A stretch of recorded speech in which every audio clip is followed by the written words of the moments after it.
year pa until 2025. So, nakasayo ta na ang kang espiritu na magunahon dayon na i-judge ang mga tao. So, dili ta mag-judge bisan asa nga simbahan na gyud na mahuyang gyud.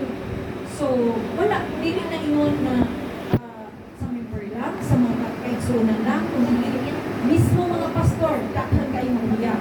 Bisan din nato i-judge ang mga tao na wala ng simba, kunya madawatan dayon, madawatan din sa mga usa na ay ang problema. So ato rin masala dili pa ako nang walaon ang gugma ato ni padayon sa mga usa. So do not judge sa atong una. So paling ko prepare sa Romans. So Romans chapter 14 verse 11, key verse na to.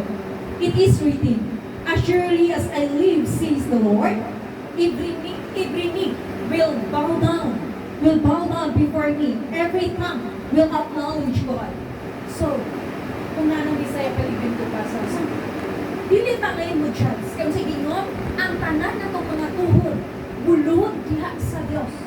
Meaning, ang Diyos lang mo pwedeng mo judge ni bisan kinsa. Oo, kita gatag discernment. Maka-discern ta nga nakasala ang tao. But wala tayo katulod ng mo judge.